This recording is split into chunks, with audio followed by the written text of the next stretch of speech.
وراثت کی ایک تقسیم ہو رہی تھی, میرے پاس کیس آیا, انہوں نے کہا کہ یہ جو بڑا بھائی ہے مشترک مکان ہے, اوپر والے پورشن پہ گھر بنائے گا. تو میں نے کہا مجھے ایک بات بتاؤ, یہ گھر بنایا رہنے کے لیے اور مر گیا,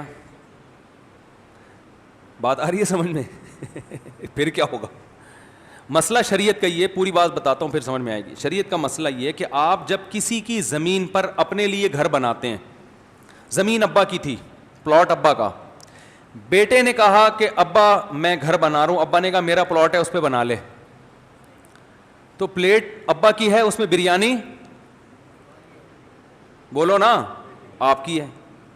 تو جس کی پلیٹ ہوتی ہے اس کو ہر وقت اختیار ہوتا ہے کہ اپنی پلیٹ کو خالی کرنے کا حکم دے دے کہ بھائی میری پلیٹ مجھے واپس کرو, اس میں نے قورمہ ڈالنا ہے. ایسا ہی ہے نا؟ تو شرعی مسئلہ یہ ہے کہ کسی کے پلاٹ پہ جب آپ گھر بنائیں تو جو جس کا پلاٹ ہے اس کو ہر وقت اختیار ہے کہ وہ گھر توڑ کے کہ اپنی تعمیر توڑ کے لے جاؤ یہاں سے, اس کو ہر وقت یہ رائٹ حاصل ہے, ہر وقت حق حاصل ہے یہ. اب لوگ کیونکہ اس پر عمل نہیں کرتے, وہ ابا سے اس وقت تعلقات بہت اچھے ہوتے ہیں اور آگے کا سوچا نہیں ہو سکتا کہ یہ بھی ہو سکتا ہے یہ بھی ہو سکتا ہے, تو بنا رہے ہوتے ہیں کہ کون خالی کرنے کا حکم دے گا. ابا کیوں کہیں گے کہ توڑ کے لے جاؤ, ابا ہیں بھائی ہیں. تو مجھے کہنے لگے کہ بھائی کیوں توڑنے کا حکم دیں گے. میں نے کہا یار کچھ بھی ہو گیا, میں نے کہا فرض کرو آپ کا انا للہ ہو گیا, ابا کو آپ سے محبت ہے, ضروری نہیں کہ آپ کی بیوی کو بھی اپنی بیٹیوں کی طرح سمجھتے ہو, بہو کو بھی. آپ کے لیے بڑا دل ہے, بہو کے لیے اتنا بڑا دل نہیں ہے, اور ابا نے کہہ دیا بہو سے نکلو یہاں سے اپنا, یعنی اگر آپ مر گئے تو کیا ہوگا؟ تو پھر یہی سوال ہوتا ہے بھائی میں بھی جوان, میں کیوں مروں؟ تو میں حیران ہوتا ہوں کہ آپ اپنے وارثوں کو ایک ایسی آگ میں دھکیل رہے ہو, لڑائی جھگڑوں کی, کہ وہ اتنی بڑی آگ میں آپ ان کو داخل کر رہے ہو کہ وہ آپس میں ہمیشہ کیا کرتے رہے, پھر لڑتے رہے آپس میں. اسلام میں بہت زیادہ معاملات کی صفائی کا حکم ہے, بہت زیادہ, تھوڑا نہیں.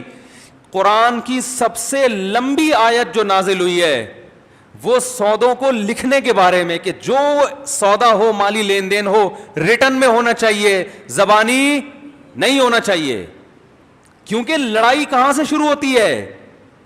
پیسوں, جہاں پیسہ آئے گا وہاں بھڈے بازی شروع. تو تیار ہی نہیں ہوتے, پھر وہ اس کے اوپر ایک اور اسٹوری کسی نے بنا دی, پھر اس کے اوپر ایک اور اسٹوری کسی نے بنا دی. ابا نے کہا, ابا کے چانس نہیں تھے ابھی دنیا سے جانے کے, ابا انا للہ ہو گیا. ابا اب انا للہ ہو گیا کہ نیچے والا پلاٹ کیا ہو گیا, سب کا مشترک. ایک بھائی کا میٹر گھوم گیا کہ میرا نیچے والے پلاٹ میں سے حصہ نکالو. واڑے واہ بھائی نیچے پلاٹ تو مشترک ہو گیا نا.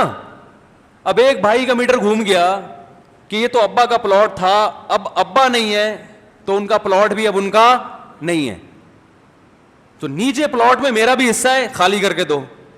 کر لیں ہوئے کچھ؟ بولتے کیوں نہیں بھائی. پھر علماء کوشش کرتے ہیں کوئی سلو کا راستہ اختیار کریں, کچھ تم پیسے اتنے لے لو, یہ حق چھوڑ دو وغیرہ وغیرہ, لیکن وہ سلو یقینی تو نہیں ہوتی, کہ ضروری تو نہیں وہ سلو پہ آمادہ ہو بھی جائے. بڑے مسائل کھڑے ہوتے ہیں. یہ سارے مسائل اس لیے کھڑے ہوتے ہیں کہ جتنے, ابا کو بھی یہ پروگرام نہیں تھا کہ میں دنیا سے جاؤں گا فی الحال, ان کا خیال تھا 99.99 سال کے بعد شاید اس بارے میں ہم سوچیں گے کہ دنیا سے جانا ہے, شاید ہم سوچیں گے اس بارے میں.